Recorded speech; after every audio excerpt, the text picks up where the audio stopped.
ഒന്നെങ്കിൽ ഈ വീഡിയോ തീരുന്നതിന് മുമ്പ് ജസ്റ്റ് ഞാനൊന്ന് ഫയർഫോഴ്സിനെ വിളിക്കേണ്ടി വരും. ഇല്ലെങ്കിൽ ഒന്നും സംഭവിക്കില്ല. കാരണം ഫസ്റ്റ് ആണ് നമ്മൾ തീ വെച്ചിട്ടാണല്ലോ കളി തുടങ്ങിയത്. എൻ്റെ ലൈഫിൽ തന്നെ ഞാൻ ഫസ്റ്റ് ടൈം ചെയ്യുന്നൊരു സാധനമാണ് എൻവലപ്പ്. കാരണം ഇതിനു മുമ്പ് ഞാൻ അങ്ങനെ എൻവലപ്പ് ഉണ്ടാക്കിയിട്ടില്ല. എനിക്ക് അതിൻ്റെ ആവശ്യവും നമ്മുടെ ബ്രൗൺ കളർ ഓഫീസ് കവർ ഞാൻ യൂസ് ചെയ്തിട്ടുണ്ടെങ്കിലും ഞാൻ ഇങ്ങനത്തെ ടൈപ്പ് ഓഫ് എൻവലപ്പ് ഇതുവരെ യൂസ് ചെയ്തിട്ടില്ല. കാരണം എനിക്ക് അതിനുള്ളൊരു സിറ്റുവേഷൻ വന്നിട്ടില്ല.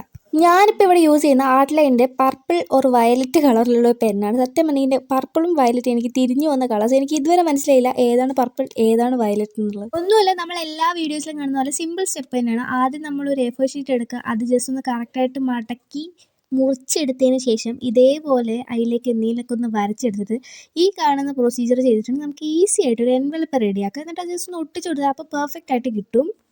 ഇനി നമുക്ക് അതിൻ്റെ ഉള്ളിലേക്ക് എഴുതാൻ ഒരു ലെറ്റർ വേണ്ടേ. ആ ലെറ്ററിന് വേണ്ടിയിട്ടാണ് ഞാനിത് ഈ പേപ്പർ മുറിച്ചത്. നേരത്തെ വന്ന ബാലൻസ് വന്ന ആ ഷീറ്റത്തെ പേപ്പർ തന്നെ എടുക്കുക.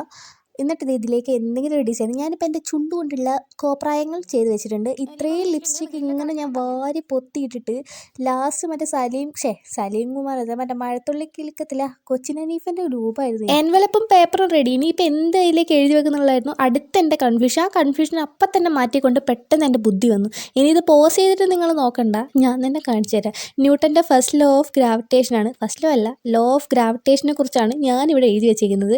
F=G/m2/r².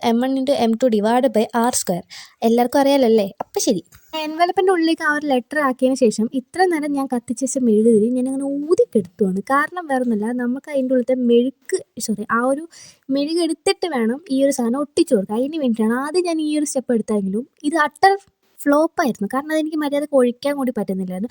ലാസ്റ്റ് ഞാൻ തന്നെ തുണി വെച്ച് അത് എടുത്തിട്ട് ഞാൻ ഒട്ടിച്ചു കൊടുത്ത് അത് പെർഫെക്റ്റ് ആയിട്ട് വന്നു ഗൈസ്. ഇനി ഇതിലേക്ക് വേണമെങ്കിൽ നിങ്ങൾക്ക് വേണമെങ്കിൽ സ്റ്റിക്കർ എന്തെങ്കിലും ഒട്ടിച്ചു കൊടുക്കാം. പക്ഷേ എനിക്ക് അപ്പോൾ ആ ബുദ്ധിയൊന്നും വന്നില്ല. കാരണം ഞാൻ നോക്കുമ്പോൾ ആ വെണ്ടയ്ക്ക ഹാൻഡിൽ അത്രയും ഞാൻ വൃത്തിയിൽ ഉണ്ടാക്കിയ സാധനമില്ല. പിന്നെ അതൊക്കെ ഒന്ന് ജസ്റ്റ് റെഡിയാക്കലാണ് എൻ്റെ പണി. ലാസ്റ്റ് ഫൈനൽ ഇതേപോലെ വന്നിട്ടുണ്ട്. നിങ്ങൾക്ക് ഇത് ആർക്കെങ്കിലും കൊടുക്കണം എന്നുണ്ടെങ്കിൽ കൊടുത്തേക്ക്. വീഡിയോ ഇഷ്ടപ്പെട്ട് കഴിഞ്ഞാൽ ലൈക്ക് ചെയ്യുക, ഷെയർ ചെയ്യുക, കമൻറ്റ് ചെയ്യാൻ, ഓൾസോ സബ്സ്ക്രൈബ് ചെയ്യുക. അപ്പം tata bye bye, see U.